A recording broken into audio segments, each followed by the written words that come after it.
Salam semuanya, jumpa lagi di channel Mata Ketiga yang mengajak Anda memandang dunia dari sisi lain. Hari ini kami akan membawa Anda melihat nubuatan atau ramalan dua lama Mongolia yang mendapatkan tauk terhadap peristiwa dunia saat ini memang terbukti. Lama adalah sebutan dalam bahasa Tibet untuk guru, bisa juga berarti rahib. Selamat menonton. Bencana demi bencana terus terjadi pada tahun 2020 ini. Dari zaman kuno hingga modern, dari Tiongkok sampai luar negeri dan bahkan berbagai bangsa kuno telah meninggalkan banyak petapa, biksu agung dan praktisi religius yang bernubuatan saat ini. Petapa adalah orang yang hidup dalam pengasingan dari masyarakat. Dari kata-kata pencerahan mereka, kita mungkin dapat melihat sekilas beberapa rahasia langit, mendapatkan jalan untuk perlindungan diri dan segenap keluarga. Bagi sebagian orang modern yang berorientasi pada material, ini juga merupakan kesempatan untuk memperluas wawasan mereka dan menyingkirkan pandangan yang kaku. Karena itu sebaiknya introspeksi diri secara mendalam. Mongolia Dalam merupakan salah satu bangsa kuno dan sederhana. Padang rumput terhampar luas di sana, langitnya yang biru cerah, adat istiadat rakyatnya yang sederhana, dan mereka menjunjung tinggi dewata, Tuhan.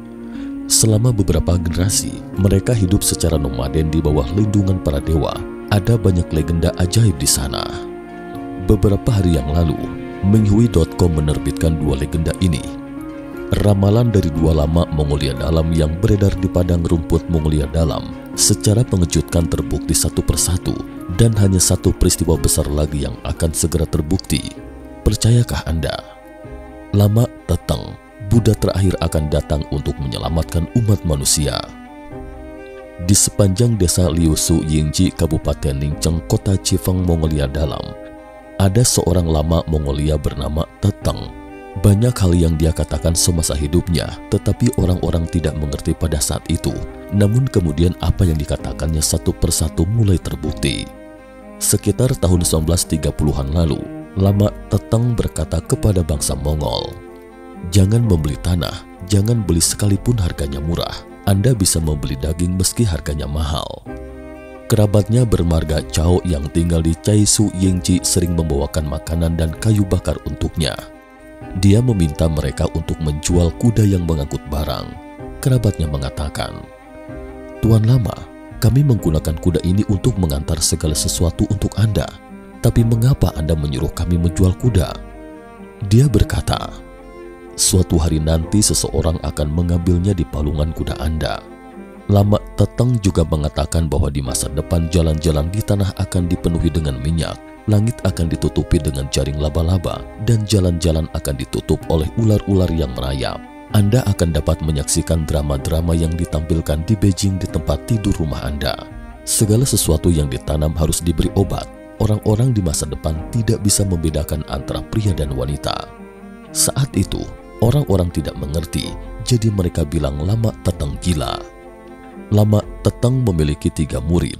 Dia tidak meminta mereka membaca kitab suci. Ada yang bertanya kepadanya, "Mengapa Anda tidak menyuruh murid-murid Anda untuk membaca kitab suci?" Lama Teteng menjawab, "Tidak ada gunanya mempelajari kitab suci di Tiongkok sekarang. Kitab suci yang ditulis secara vertikal tidak akan dapat menyelamatkan dosa orang-orang. Di masa depan kitab suci di Tiongkok akan ditulis secara horizontal sehingga dapat menyelamatkan orang-orang. Sesuatu yang muncul pada suatu hari akan menghancurkan patung Buddha, dan sampai pada tahun tertentu akan muncul kembali seorang Buddha untuk menyelamatkan umat manusia. Pada saat itu kitab suci di Tiongkok ditulis secara horizontal dan orang-orang akan menjadi lebih baik dengan kemunculan sang Buddha itu." Orang-orang pada saat itu tidak percaya. Mereka bilang Lama Teteng orang gila. Lama Teteng menambahkan, "Setelah ia meninggal, kuburannya akan dibongkar, tetapi seseorang akan menguburkannya lagi." Beberapa tahun kemudian, Lama Teteng wafat. Kuburannya dimakamkan di Gunung Yingji, Provinsi Henan. Ketika tentara rute ke-8 tiba, mereka bilang ada harta karun di kuburannya, jadi mereka membongkarnya. Kemudian seseorang dari Yingji, Provinsi Henan menguburkannya kembali dan mengolesinya dengan abu putih. Sebagian besar kerabat Lama Teteng tinggal di Liusu Yingji. Di sana tidak pernah ada bencana hujan es turun di sekitar sana. Ketika tidak pernah turun hujan es lagi, orang-orang mengatakan itu karena orang-orang di sana bersikap baik pada sang lama sehingga mendapatkan berkah atau balasan baik. Sekarang orang-orang baru mengerti apa yang dikatakan lama Teteng karena satu persatu mulai terbukti. Ketika reformasi tanah, Partai Komunis membagi semua tanah. Orang-orang yang memiliki tanah dikecam dan disiksa hingga mati. Meski murah juga sebaiknya jangan dibeli. Mereka yang memiliki kuda di rumah juga dibawa pergi, tidak dibayar sepeser pun, kemudian dibagi pada orang lain. Sekarang semua jalan diaspal, dilapisi dengan aspal minyak. Bekas roda di jalanan seperti ular yang merayap, kabel di udara seperti jaring laba-laba. Siaran TV yang disiarkan di Beijing yang disaksikan orang-orang sekarang, bahkan berita TV semuanya dipalsukan, yaitu hanya berupa sandiwara. Dengan kata lain, Anda dapat menyaksikan pertunjukan drama yang dilakoni Beijing. Tanaman dan sayuran yang ditanam di ladang semuanya disemprot dengan pestisida, pupuk, dan obat-obatan. Terkadang sulit membedakan antara pria atau wanita melihat gaya rambut dan model busana orang-orang yang disaksikan di jalan. Selama revolusi kebudayaan, Partai Komunis Tiongkok menghancurkan kuil dan patung Buddha. Kitab suci di zaman kuno semuanya ditulis secara vertikal dan tidak bisa lagi menyelamatkan umat manusia karena sudah mencapai akhir dharma. Jadi Lama Teteng melarang murid-muridnya belajar. Kata-kata terakhir dari Lama Teteng, sampai pada tahun tertentu akan muncul kembali seorang Buddha untuk menyelamatkan umat manusia. Pada saat itu, kitab suci ditulis secara horizontal dan orang-orang akan menjadi lebih baik dengan kemunculan sang Buddha itu. Orang-orang berpikir, kapan sang Buddha datang untuk menyelamatkan umat manusia? Di manakah Dharma Buddha untuk menyelamatkan manusia? Generasi selanjutnya memberikan jawaban. Falun Dafa diperkenalkan pada tahun 1992 dan 100 juta orang berkultivasi dalam beberapa tahun kemudian. Sebagian besar kitab suci Falun Dafa ditulis secara horizontal di daratan Tiongkok, dan sejati baik dan sabar adalah Buddha Dharma yang benar-benar menyelamatkan umat manusia. Banyak orang Mongol setempat sekarang telah memahami bahwa Falun Gong adalah Fa, Dharma sejati untuk menyelamatkan umat manusia. Lama yang mendapatkan Tao dilindungi para dewa, bencana berlalu. Di daerah penggembalaan Arhorchin, Mongolia Dalam, ada seorang lama tua yang sangat dihormati. Karena dia berbicara dalam bahasa Mongolia, dia sering memberi wejangan pada orang-orang Mongolia bagaimana menjadi sosok orang yang baik.